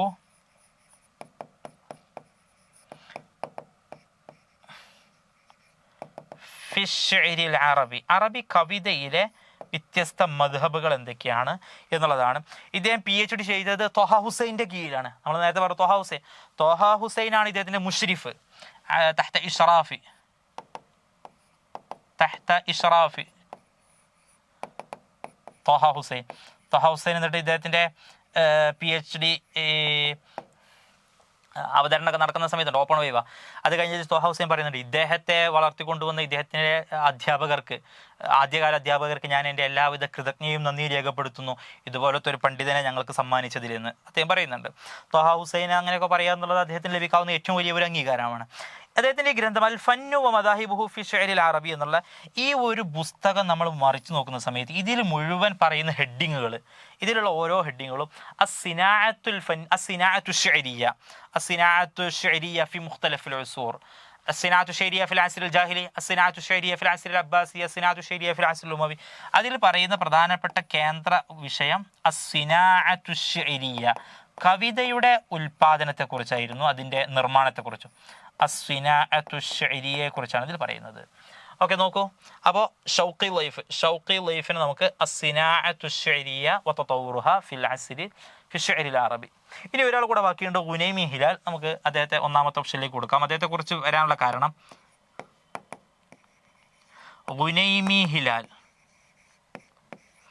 ഗുനൈമി ഹിലാലും നേരത്തെ പറഞ്ഞ പോലെ തന്നെ ഈജിപ്തുകാരൻ തന്നെയാണ്. ഗുനൈമി ഹിലാൽ 917 മുതൽ 968 വരെയായിരുന്നു ഗുനൈമി ഹിലാൽ.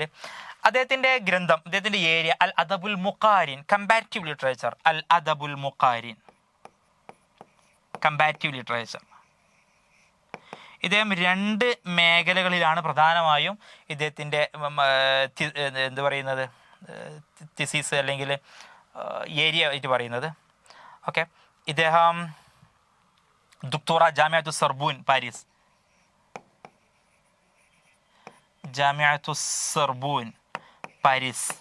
പാരീസിലെ ജാമിഅത്തു സർബൂനിൽ നിന്നാണ് ഇദ്ദേഹം.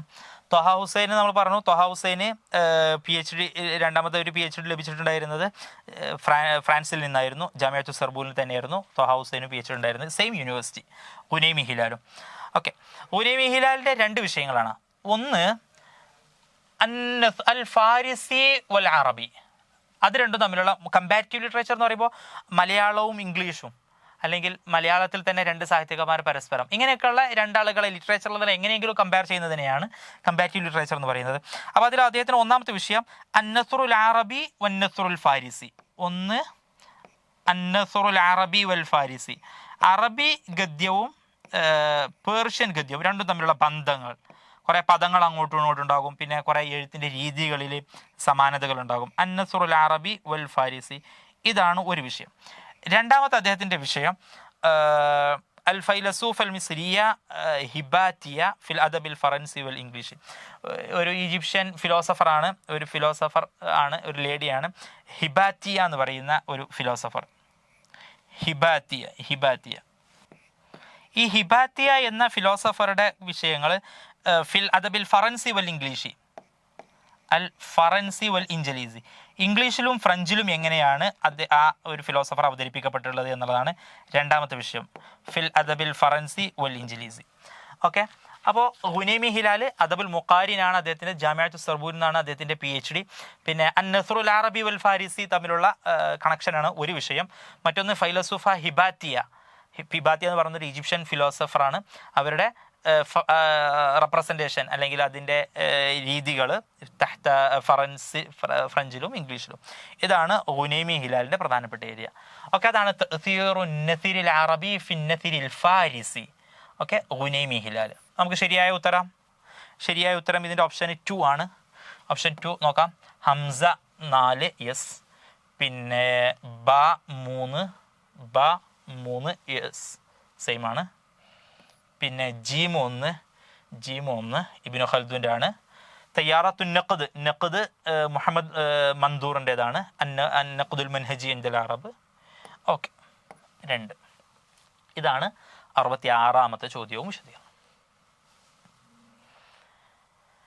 67 മാഹിയ തഫഈല ഫി അശ്ശഅർ. കവിതയിൽ തഫഈല എന്ന് വിളിക്കുന്നത് എന്തിനെയാണ്? കവിതയിൽ തഫഈല, ബഹറുണ്ട്, തഫഈലുണ്ട്. ഈ തഫഈല എന്ന് വിളിക്കുന്നത് അസ്ഗറു വഹ്ദത്തിൻ ലിൽ വസ്നി ഫി അശ്ശഅർ. കവിതയുടെ വസ്ന് എന്ന് പറയുമ്പോൾ ഫഊലുൻ മഫായിലുൻ ഫഊലുൻ മഫായിലുൻ ഫഊലുൻ മഫായിലുൻ ഫഊലുൻ മഫായിലുൻ, അതാണ് വസ്ന്. ആ വസ്നിൻ്റെ ഏറ്റവും ചെറിയ യൂണിറ്റ് ഫഊലുൻ മഫായിലുൻ, ആ ഒരു യൂണിറ്റ്, അതിനാണോ തഫ്ഈല എന്ന് പറയുന്നത്? യെസ്, അതാണ് ശരി ഉത്തരം. പിന്നെ ബഹറിൻ്റെ പേരാണോ തഫ്ഈല എന്ന്? അല്ല. ബഹർ ബസീത്ത്, മദീദ്, കാമില്, വാഫിർ എന്നൊക്കെയാണ് ബഹറിൻ്റെ പേര്. ബഹറും മിനൽ ബുഹൂരിൽ ഫറാഹീദ് ഖലീൽ ബിൻ അഹ്മദുൽ ഫറാഹീദി. ആകെ 16 ബഹറുകളാണുള്ളത്. 16 ബഹറുകളിലെ 15 ഖലീൽ ബിൻ അഹ്മദുൽ ഫറാഹീദിയാണ് കണ്ടെത്തിയത്. അതിൽ പിന്നെ അദ്ദേഹത്തിൻ്റെ ശിഷ്യനായിട്ടുണ്ടായിരുന്ന അഖ്ഫഷാണ് 16ാമത്തെ അൽ ബഹറുൽ മുതദാറക് എന്ന് പറയുന്ന ഒരു ബഹർ കണ്ടെത്തിയിട്ടുള്ളത്. ഓക്കെ. ഷത്റും മിന ഷത്രൈൻ ഫി ഷിഅർ. 2 ഭാഗം എന്ന് വെച്ചിട്ടുണ്ടെങ്കിൽ ആദ്യത്തെ മിസ്റാവ് ഉണ്ടാവും, രണ്ടാമത്തെ മിസ്റാവ് ഉണ്ടാവും. ഖിഫാ നബ്കി മിൻ ദിക്റ ഹബീബിൻ വ മൻസിലി, ഒന്നാമത്തെ ഭാഗം. ബിസ്ഖത്തിൽ ബൈന ദഖൂലി ഫഹൗമലി, അതിനുമല്ല പറയാം. അതിന് മിസ്റാ അൽ അവൽ, മിസ്റാ ഇത്താനി, അല്ലെങ്കിൽ സദുറുൽ ബൈത്ത്, അജസുൽ ബൈത്ത് എന്നൊക്കെയാണ് അതിന് പറയാറ്. ഓക്കെ. ഷത്റിന് നമ്മൾ പറയാറുള്ളത് അൽ മിസ്റാ, ഒരു മിസ്റാ അല്ലെങ്കിൽ 2 മിസ്റാ, അൽ മിസ്റാ ഉൽ അവൽ വത്താനി, അല്ലെങ്കിൽ സദർ അജസ്. സദർ പറയുമ്പോൾ ആദ്യത്തെ ഭാഗം, അജസ് പറയുമ്പോൾ രണ്ടാമത്തെ ഭാഗം. ഷിഅറുൻ മുസ്തമിലുൻ അൽ വസ്നി വൽ ഖാഫിയ. വസ്നും ഖാഫിയൊക്കെ ഉൾക്കൊള്ളുന്ന ഷിഅർ, കവിത, അതിനാണ് പറയാ. അല്ല, അത് നമ്മൾ ഖസീദ എന്നാണ് പറയാ. ഒരു ഖസീദ എന്നൊക്കെയാണ് ഒരു കവിതക്ക് നമ്മൾ പറയുന്നത്. ഖസീദ 7 വരി ഉണ്ടാകുമ്പോഴാണ് നമ്മൾ അതിനൊരു ഖസീദ എന്ന് വിളിക്കുകയും ചെയ്യാറുള്ളത്. ഓക്കെ. അപ്പോൾ തഫ്ഈല എന്ന് പറയുന്നത് ഒരു വസ്നിൻ്റെ ഏറ്റവും ചെറിയ യൂണിറ്റിനെയാണ്. ഫഊലുനാകാം, മഫായിലുനാകാം, പല രീതിയിൽ വരാം. അതിനാണ് തഫ്ഈല എന്ന് പറയുന്നത്. ഇൽമുൽ അറൂദിൽ ആകെ 10 തഫ്ഈലത്താണുള്ളത്. ഇൽമുൽ അറൂദിൽ ആകെ 10 തഫ്ഈലത്താണുള്ളത്. 10 തഫ്ഈലാത്ത്.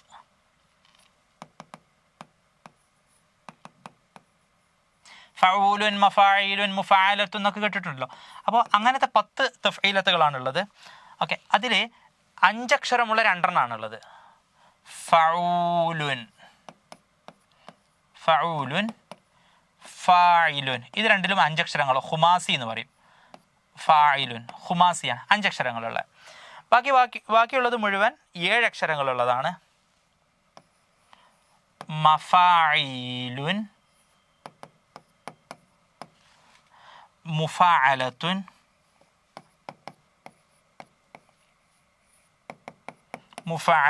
ഫായിലാത്തുൻ,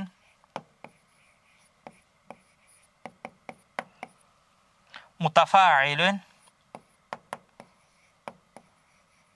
മുസ്തഫഇലുൻ,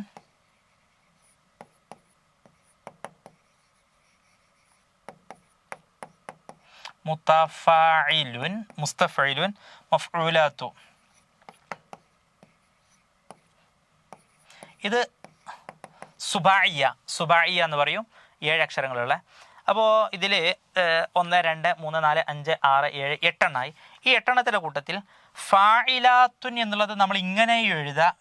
അതിൻ്റെ മറ്റൊരു രൂപമാണ് ഫായിലാത്തുൻ. ഇത് രണ്ടും 2ആണ്. ഉച്ചാരണം ഫായിലാത്തുൻ എന്നൊക്കെ തന്നെയാണ്. പക്ഷേ ഫായി എന്ന് പറയുന്നത് ഒരു വത്തിദ് മഫ്റൂഖാണ്. വത്തിദ് മജ്മു, ഫാ സബബ്, പിന്നെ ഇല വത്തിദ് മജ്മു, അങ്ങനെ. പക്ഷേ ഫായി എന്ന് വരുന്ന സമയത്ത് വത്തിദ് മഫ്റൂഖ്. ഓക്കെ. അത് അറൂദിലെ ഈ എങ്ങനെയാണ് ഈ തഫ്ഈൽ ഉണ്ടായത് എന്നുള്ളതിനെ അടിസ്ഥാനപ്പെടുത്തിയിട്ടുള്ള 2 മാറ്റങ്ങളാണ്. മുസ്തഫീൽ എന്നുള്ളിടത്തും അങ്ങനെ തന്നെ. ഇത് മുസ്തഫ്ഇലുൻ,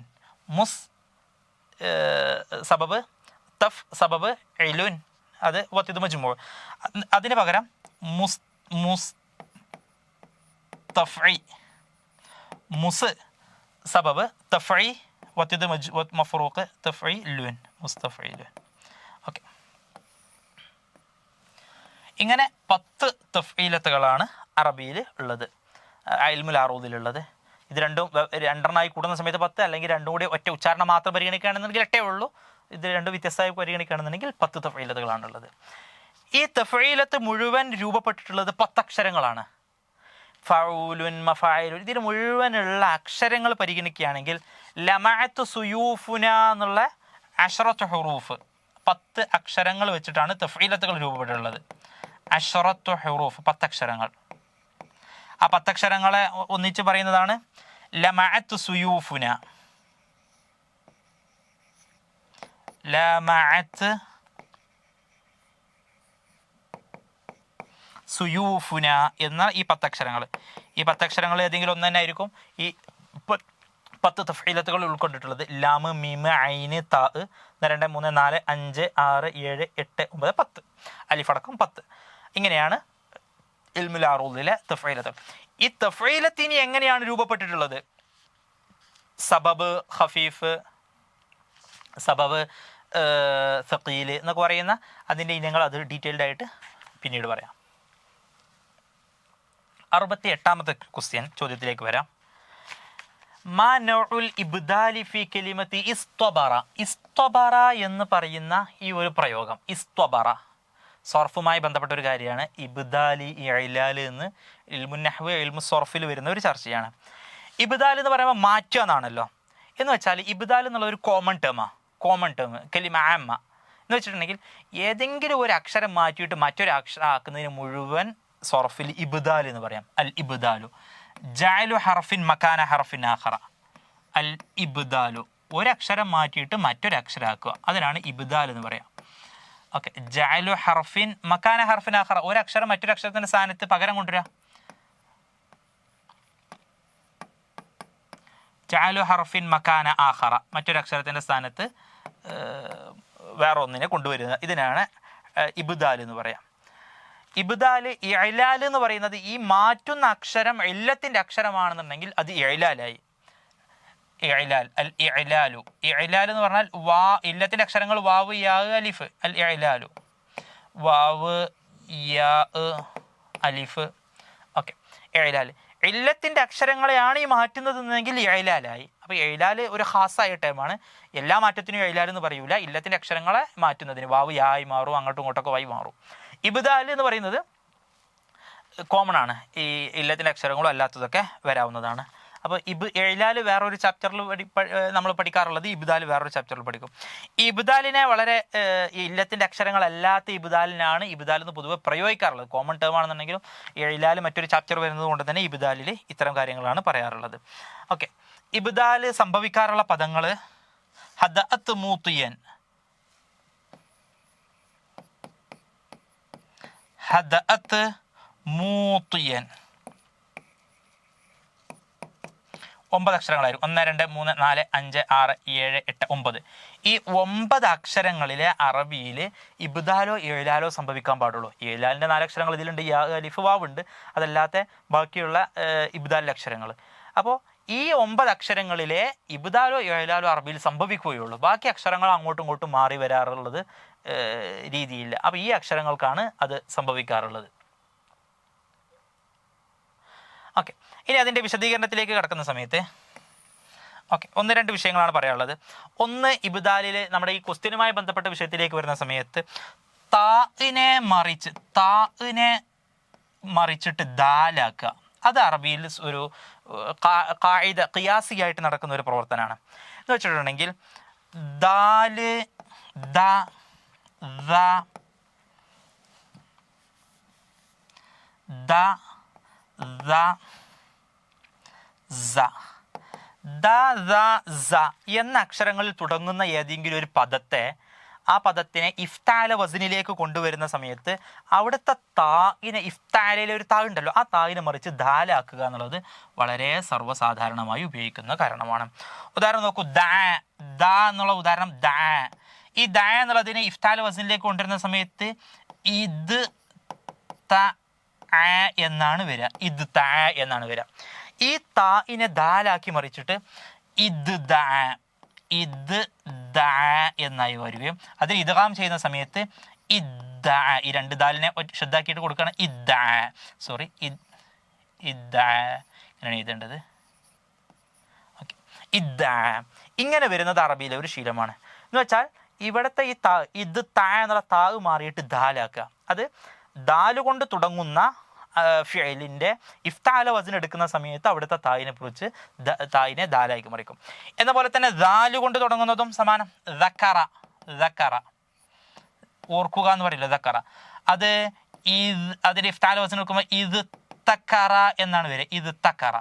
ഇത് തക്കറയെ ദാലാക്കി മറിച്ചിട്ടുണ്ടെങ്കിൽ ഇത് ദക്കറ, ഇത് ദക്കറ, ഇത് ദക്കറ എന്നായി. പിന്നെ അറബികൾക്ക് ഇദ്ഗാമുൽ മുതഖാരിബ്, സമാനമായ അക്ഷരങ്ങളാണെന്നുണ്ടെങ്കിൽ ദാലും ദാലും മുതഖാരിബ് സമാനമായ ഉച്ചാരണം ആയതുകൊണ്ട് ഇദ്ദക്കറ എന്ന് അതിനെ പറയും. ഇദ്ദക്കറ, ഇദ്ദക്കറ. അപ്പോൾ ഈ ഇവിടുത്തെ താഇനെ ദാലാക്കി മറിച്ചു, അതിനാണ് ഇബ്ദാല് എന്നിവിടെ പറയുന്നത്. എന്ന പോലെ തന്നെ സ കൊണ്ട് തുടങ്ങുന്നത് സ. ഉദാഹരണം സജറ. സജറ എന്ന് പറഞ്ഞാൽ ആട്ടി ഓടിച്ചു. സജറയിൽ ഇഫ്താല വസൻ എടുക്കുന്നത് ഇസ് തജറ, ഇസ് തജറ, ഇസ് തജറ. ഈ ഇസ് തജറ താഇനെ മറിച്ച് ദാലാക്കുന്ന ഒരു ശീലമുണ്ട്. ഇസ് ദജറ. പിന്നെ ഇദ്ഗാമൊന്നും ചെയ്യാനില്ല, ഇസ് ദജറ, ഇസ് ദജറ എന്നാണ് പ്രയോഗിക്കാറുള്ളത് ഇവിടെയൊക്കെ. അപ്പോൾ ഈ ഇബ്ദാല്, ഇലാല്, വാവ്, യാ, അലിഫിനെ മാറ്റിമറിക്കുന്നത് ഒരു വിശാലമായ ഒരു ലോകമാണ്, നമ്മൾ അങ്ങോട്ട് കടക്കുന്നില്ല. ഇബ്ദാല് ഇല്ലത്തിൻ്റെ അക്ഷരങ്ങളല്ലാത്തതിനെ മാറ്റിമറിക്കുന്ന സാഹചര്യങ്ങൾ എന്ന് പറയുന്നത് ദാല്, ദാല്,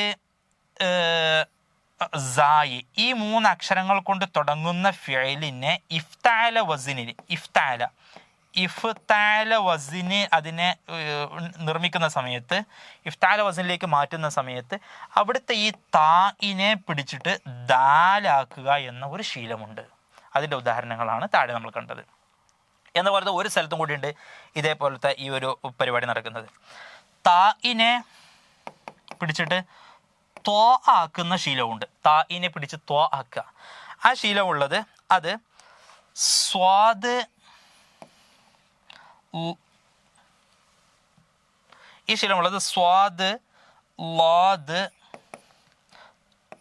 ത്വ, ലാ, ഈ അക്ഷരങ്ങൾ കൊണ്ട് തുടങ്ങുന്ന ഫിഅല്, അവിടെ ദാല്, ദാല് എന്ന് പറഞ്ഞാൽ ഈ അക്ഷരങ്ങൾ കൊണ്ട് തുടങ്ങുന്ന ഫിഅലിനെ അതിനെയും ഇഫ്താല വസനിലേക്ക് എടുക്കുന്ന സമയത്ത് അവിടുത്തെ ഇഫ്താലയുടെ താഇനെ പിടിച്ചിട്ട് ത്വ ആക്കുന്ന ശീലമുണ്ട്.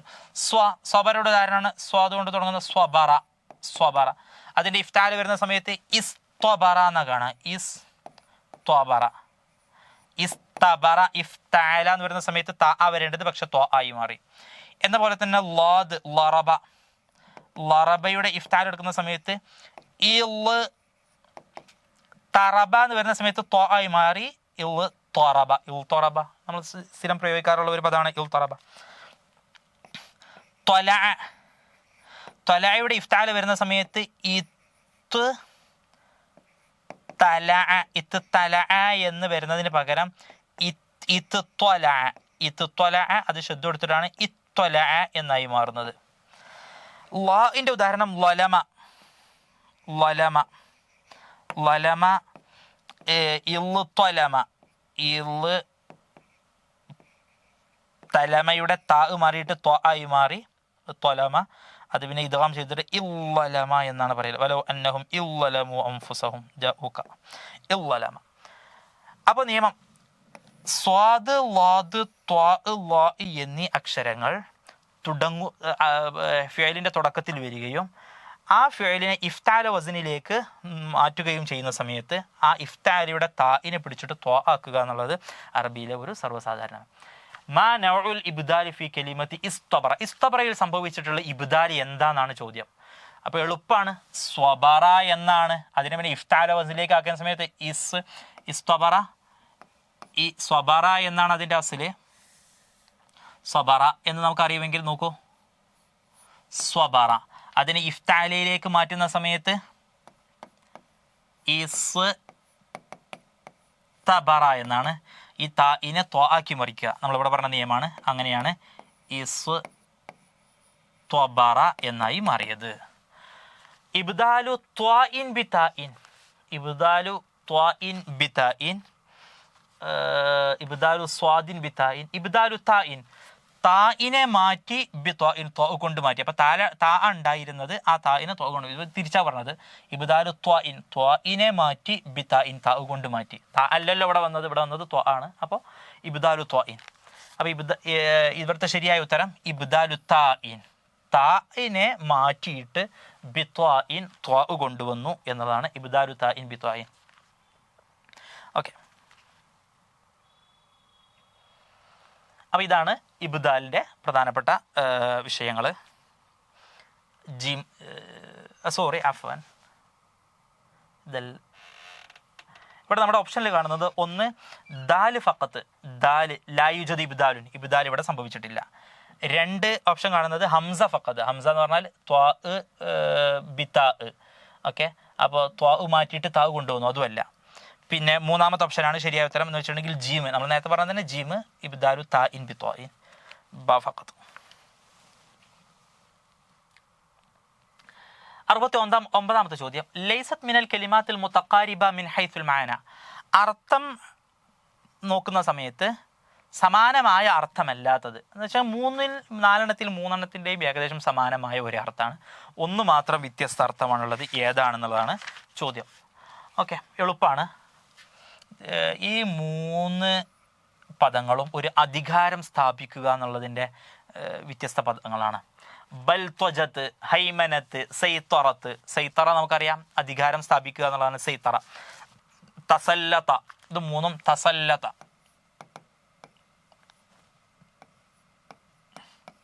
നമ്മൾ ഒരാളുടെ മേൽ അധികാരം സ്ഥാപിക്കുക, സോവറൈനിറ്റി, ഇതിനെയാണ് സൈത്തറത്ത് എന്നൊക്കെ പറയുന്നത്. സൈത്തറ യുസൈത്തുറു സൈത്തറത്തൻ, ഹൈമന ഹൈമന യുഹൈമിനു ഹൈമനത്തൻ, രണ്ടും സെയിം മീനിങ് ആണ്, ഹൈമനയും സൈത്തറത്തും.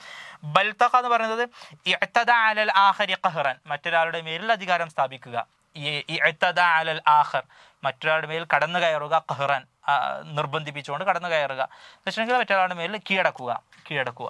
ഓക്കെ, ബൽത്വജത്ത്, ഹൈമനത്ത്, സൈത്തറത്ത്.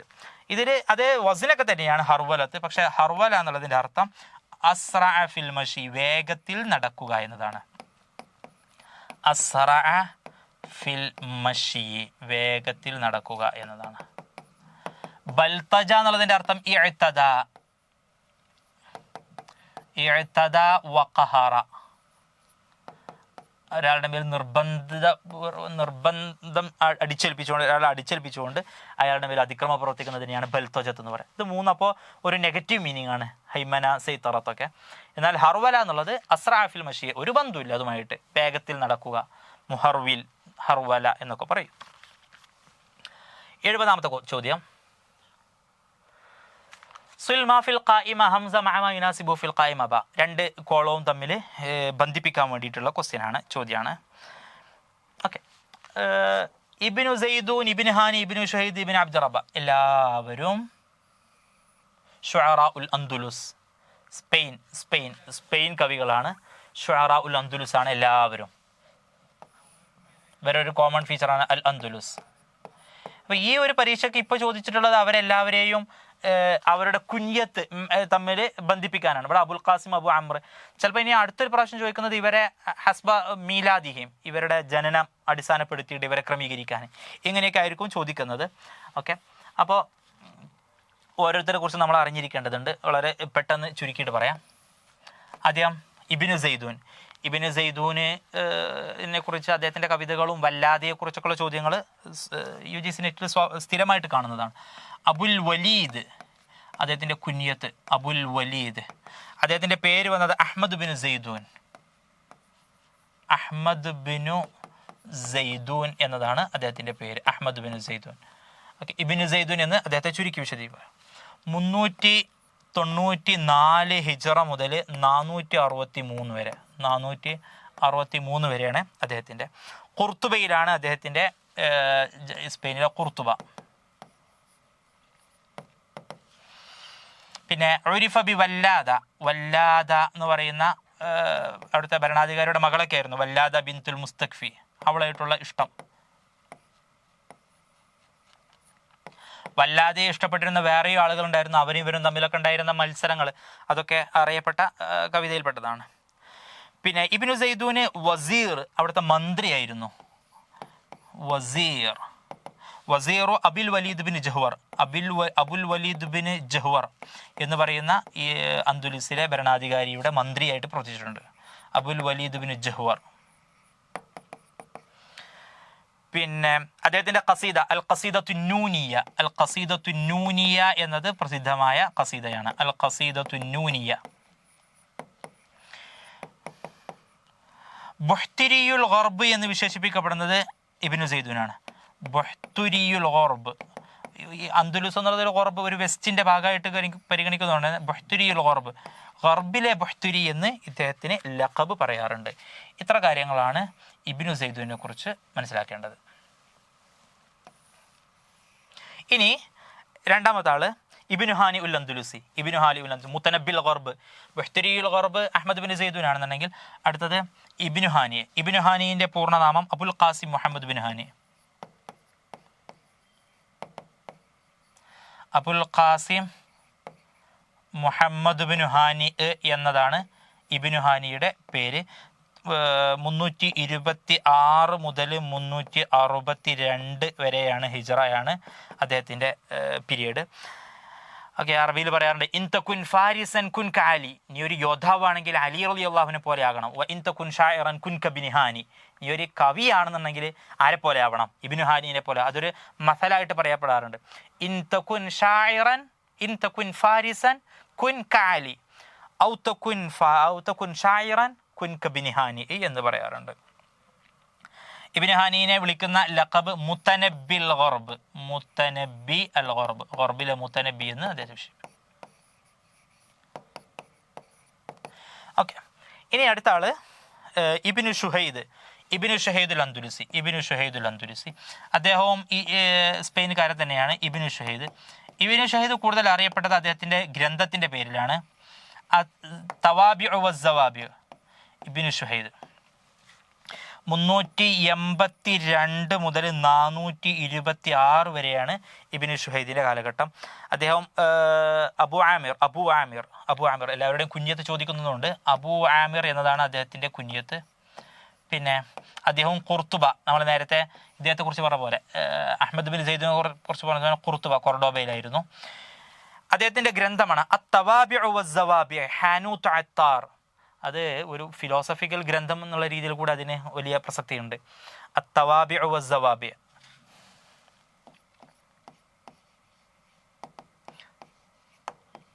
അത്തവാബിഉ വസ്സവാബിഉ എന്നുള്ള അദ്ദേഹത്തിൻ്റെ ഗ്രന്ഥം.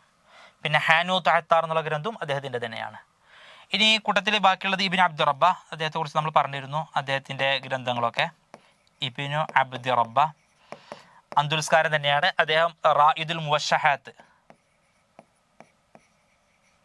അദ്ദേഹത്തിൻ്റെ അധ്യാപകനാണ്. മഖ്ദമു ബിനു മുആഫ എന്ന് പറയുന്ന മുവശഹാത്തിൻ്റെ മുഖ്തരി, മുവശഹാത്തിനെ സ്ഥാപിച്ചിട്ടുള്ള മഖ്ദമുബിനു മുആഫ അദ്ദേഹത്തിൻ്റെ ശിഷ്യനാണ് ഇബ്നു അബ്ദു റബ്ബ. ഇബ്നു അബ്ദു റബ്ബയുടെ അബു ഉമർ അഹ്മദ് ബിൻ അബ്ദു റബ്ബ എന്നതാണ് അദ്ദേഹത്തിൻ്റെ പേര്. 246 ഹിജ്റ തൊട്ട് 328 വരെയാണ് അദ്ദേഹത്തിൻ്റെ പീരീഡ്. ഓക്കെ, അദ്ദേഹത്തിൻ്റെ ഗ്രന്ഥം അൽ യഖ്ദുൽ ഫരീദ്. ഈ ഒരു ചോദ്യപേപ്പറിൽ തന്നെ ഇദ്ദേഹത്തിൻ്റെ പേര് പലതവണ ആവർത്തിച്ചു വരുന്നുണ്ട്. അദ്ദേഹത്തിൻ്റെ ഒരു ഇമ്പോർട്ടൻസ് ആണ് അതിലൂടെ നമ്മൾ കാണേണ്ടത്. ഓക്കെ, അപ്പോൾ നമ്മൾ ഇനി ക്വസ്റ്റ്യനിലേക്ക് വരാം. ഇബ്നു സൈദൂൻ അബുൽ വലീദ്, ഇബ്നു സൈദൂൻ അബുൽ വലീദ്. പിന്നെ ഇബ്നു ഹാനി അബുൽ ഖാസിം, ഇബ്നു ഷുഹൈദ് അബു ആമിർ, ഇബ്നു അബ്ദു റബ്ബ അബു ഉമർ. ഇത്രയും കാര്യങ്ങളാണ്. അപ്പോൾ അതിൽ ശരിയായ ഉത്തരം വരുന്നത് ഓപ്ഷൻ 1 ആണ്. എന്ന് വെച്ചിട്ടുണ്ടെങ്കിൽ ഇബ്നു സൈദൂൻ 3, യെസ്. പിന്നെ ഇബ്നു ഹാനി ബ 1, പിന്നെ ജീം 4, ദാല് 2. ഇതാണ് ശരിയായ ഉത്തരം വരുന്നത്.